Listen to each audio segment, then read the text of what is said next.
আসসালামাইকুম। আমরা আজকে আসছি হচ্ছে গাজীপুর জেলাতে, কাপাসিয়া উপজেলাতে। এখানে একটা সম্মিলিত খামার বলা যায়।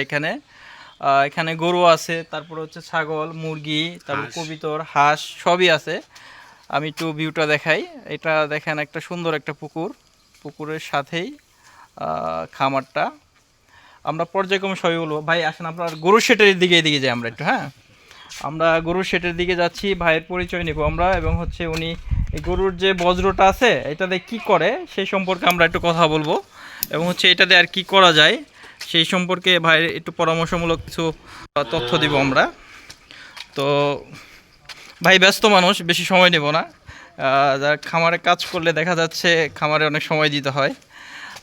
এটা হচ্ছে ওনার গরুর শেড। আচ্ছা ভাই, এখন বিষয়টা হচ্ছে আপনি খামারটা, আপনার নামটা বলবেন না ভাই, জানেন নামটা কি, আপনার নামটা কি? আমার নামটা হলো বাবুল, আর মূলত যে আছে হলো জুয়েল সরকার। জুয়েল সরকার, ওনার খামার হুম। আপনি দেখাশোনা করেন? আমি দেখাশোনা করি। বাবুল ভাই। আচ্ছা যাই হোক, বিষয়টা হচ্ছে আপনাদের যে গরুর গোবরগুলা, যেগুলা এই যে গোবরগুলো আছে, আমরা যখন আপনার খামারে ঢুকলাম, এই খামারে ঢুকলাম, দেখলাম যে গেটের সামনে অনেক গোবর স্তূপ দিয়ে রাখছেন। হ্যাঁ, হ্যাঁ, এই গোবরগুলা কি করেন আপনারা? এগুলা কিছু ওই যে ধানের ফসলে দিয়ে দিই। ধানের ফসলে দেন, আর কিছু করেন না তো? আর বলতে কি আর কি করবো, গাছ গাছলের মধ্যে কিছু কিছু করে দিই। আচ্ছা এদিকে আসেন। আচ্ছা যাই হোক, একটা বিষয় হচ্ছে আপনারা যে ওইখানে স্তূপ দিয়ে রাখছেন, এই অবস্থায় দিয়ে দেন, তাই না? এই অবস্থায় দিয়ে দিই। এখন আমরা যার জন্য আসছি, এটা থেকে আপনারা বায়োগ্যাস করতে পারেন। বায়োগ্যাস করলে হবে কি, আপনার যে গোবরটা আছে, এই গোবরটা আপনার গ্যাস প্ল্যান্টে দিবেন, এখানে গ্যাস হবে। গ্যাস দিয়ে আপনার বাসায় রান্নাবান্না করতে পারবেন, বা আশেপাশে ভাড়া দিয়ে আপনার এখানে একটা ইনকাম করার সুযোগ আছে।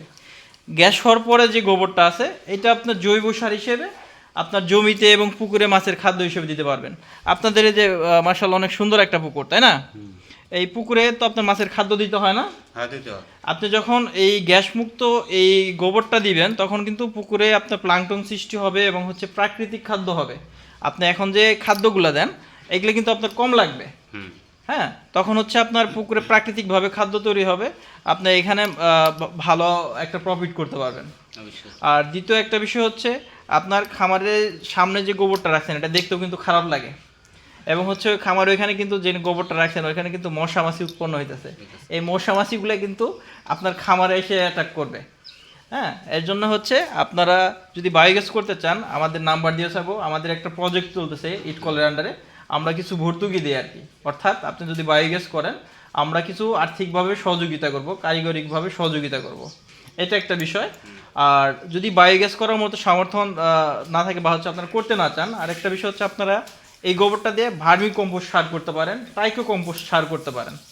এখন যেভাবে আপনার গোবরগুলা দিতেছেন, এগুলা কিন্তু আপনার 100% কাজ করে না। করে, তবে কম করে। করে কি কারণ তো, হচ্ছে বৃষ্টিতে ফসলে দিয়ে ভিজতেছে, দিই। রোদ্রে পড়তেছে, এটা গুণগত মান নষ্ট হয়ে যাইতেছে। আপনি যখন এই ভার্মি কম্পোস্ট বা টাইকো কম্পোস্ট করবেন, তখন হচ্ছে দেখা যাচ্ছে এটার গুণগত মানটা অনেক ভালো হবে। এর জন্য এটাও করতে চাইলে আমাদের সাথে যোগাযোগ করলে, এটা আমাদের প্রজেক্টের বাইরে, আমি পার্সোনালি ভাবে এটা সহযোগিতা করি। আমি হ্যাঁ, কি কি সহযোগিতা করতে পারবো? আমরা হচ্ছে, যেমন হচ্ছে আপনি বায়োগ্যাস যদি করেন, আমরা এটা করার সহযোগিতা করব, কিভাবে করবেন, এবং হচ্ছে আমরা কিছু আর্থিক সহযোগিতা দিব। হ্যাঁ, আর এখানে যদি আপনি ভার্মি কম্পোস্ট বা টাইকো কম্পোস্ট করেন, এটা আমরা কিভাবে করতে হয়, এটা প্রসেসটা আমরা দেখিয়ে দেবো, বা এটা বলে দিব, আমরা শিখিয়ে দিব আর কি। আচ্ছা। তো যেহেতু আপনি ব্যস্ত ব্যস্ত কাজ করতেছেন, আপনার সময় আর নিব না।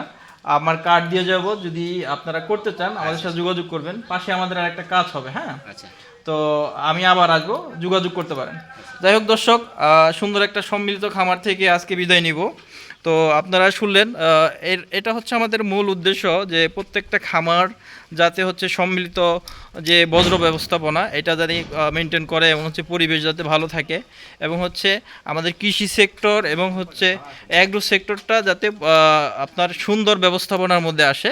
তো এইটা নিয়ে আমরা কাজ করতেছি। আজকের মতো এই খামার থেকে বিদায় নিচ্ছি। আসসালামু আলাইকুম ওয়া রাহমাতুল্লাহ।